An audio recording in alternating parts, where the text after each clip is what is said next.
What's up, guys, and welcome back into the Bartender Hideout. Today we are here for episode number 20 of the Cocktail Countdown. We're really getting there now, the big 2-0. Today is gonna be the Sazerac, which is in and of itself, it's a classic. This is one that has been around for ages, but I'm sure there will be someone that will be telling you about that just in a little bit. As you guys know, obviously we will be looking at the top 50 most popular drinks of 2020 according to Drinks International. As usual, we'll go over to Uncle Bob first, and after that I'll make the cocktail for you guys and show you how to make it. And then I'll be tasting it to show you what's up. Let's go over to Mr. Bob first. Welcome back to Story Time with Uncle Bob. I hear today you are here to learn about the history of the Sazerac. Luckily, I know all about this cocktail. It is actually said to be one of the oldest cocktails in the world. There is obviously many people disputing this. But what we do know is that this cocktail originated in New Orleans, where a big player in this story was the gentleman who went by the name Sewell T. Taylor. He was an entrepreneur which owned his own bar and ended up selling the bar and going into the spirit merchant world, where he could import some very nice liquors. And that meant he brokered a deal with Sazerac de Forges, which was obviously the main ingredient in this whole story, in this whole cocktail, which was very convenient for the city of New Orleans. Another big player in this was Antoine Amédée Peychaud. Now, the name Peychaud probably rings a bell with a lot of people. He was the creator of Peychaud bitters, which is also another big player in this story. But I'm sure Koen will tell you this in a little. For 20 years, the Sazerac had the time to flourish in New Orleans, and actually so much that they changed the bar where the Sazerac originally came from, or originated in a way, from Exchange Coffee House to the Sazerac Coffee House. Beautiful way of doing things, obviously. Then after a while, actually the Civil War broke up, which had a lot of consequences. Also, another disaster struck where the Phylloxera plague, it decimated the crops back in Europe, back in France to be exact, which meant that there would be a shortage of cognac, which was obviously a big problem for the Sazerac and New Orleans. Luckily, they made a big decision on that one and ended up using rye whiskey, which was obviously there was a lot of in America at the time. So why not swap it out for something that works just as well? After this decision, the Sazerac is still one of the most well-known cocktails from New Orleans. So that's why they officially named it the Cocktail of New Orleans, so the cocktail of the city. That begs the question though. How will Koen approach this one? Will he use cognac? Will he use rye? Let's go and check it out.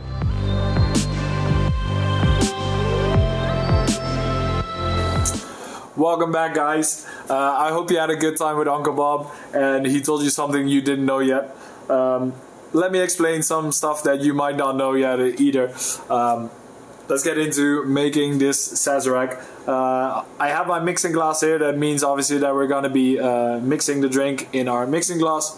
And first, actually, we will be normally, obviously, I finish with the glass. But today we're going to be starting with the glass, since I'm going to be putting my first ingredient in here.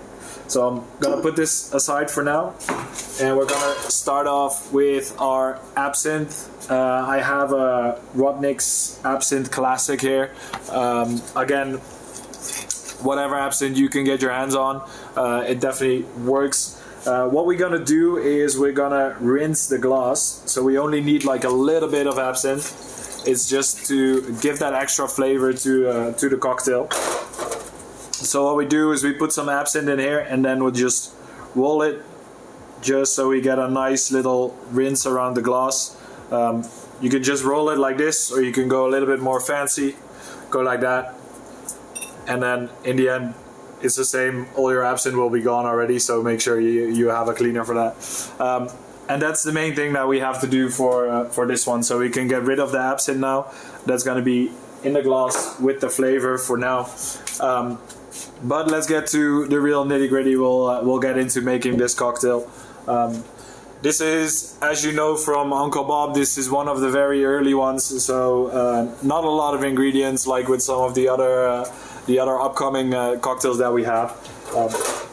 So we're going to start off with a cognac. Also, as Uncle Bob probably explained to you guys, there could be some cognac in here, there could be whiskey in here. I chose to use cognac since that's the original recipe in my mind. And I myself haven't had it with cognac as well, so it's nice to be surprised a little bit in this one, I guess. Okay, so we'll start off with 2 ounces of our cognac. And there we go. Then I have some sugar syrup. This is just sugar cane syrup, simple syrup, whatever you have that works. And we're going to be adding just 10 milliliters of this to make sure we get that nice flavor in there. Just a little bit of sweetness to counterbalance all of that. And finally, we'll have our Peychaud bitters, which is the original bitters that were used back in the Sazerac back in the day. So I figured I couldn't make this without these bitters. So we're gonna add about 2 dashes, just some small dashes to the drink here, and that's it.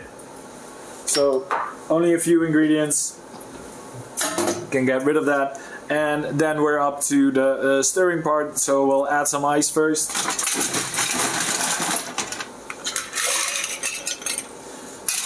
There we go. And then, as we're used to with these drinks, give it a good stir and make sure that we dilute the drink as well as cool it. That is actually the main reason that we're stirring this, and just to make sure that we don't have that really super alcohol taste that you don't really want to have in a cocktail. You want to have that nice and balanced. Even though this is a cocktail from the 1850s, they still liked a good and balanced cocktail than back in the day, I guess. Okay, so just give it a little bit more of a stir.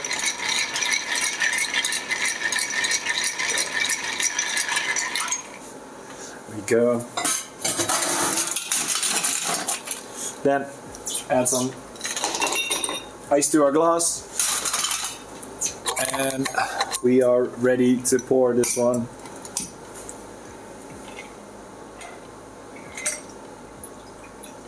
So now with the absinthe in there, that should also add to the flavor that we're trying to create in here.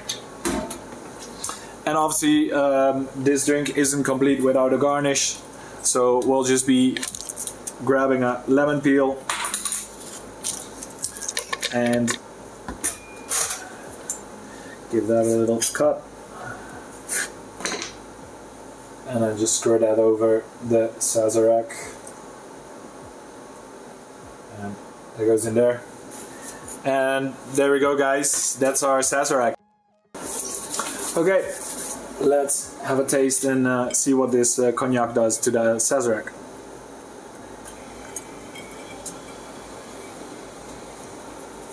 Oh yeah, that's nice.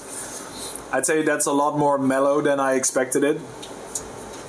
I have to say it can, probably because the cognac is a little bit sweeter than a whiskey would be, I think it can go with a little bit less sugar syrup, but it's not overly sweet.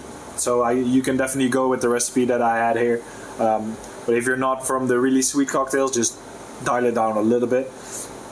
But it's actually really nice because once you take that first sip, I can really smell the citrus from the lemon zest that's in there, and also you get a little bit of the kick from the absinthe, which makes it really nice. Because like this is not a thing that is in a lot of cocktails. So the absinthe rinse, the top of my mind, I can't really think of a lot of cocktails that have that. So that's definitely something that could be used a little bit more, maybe even. But for this one, it definitely works. I'm actually just gonna have one more sip.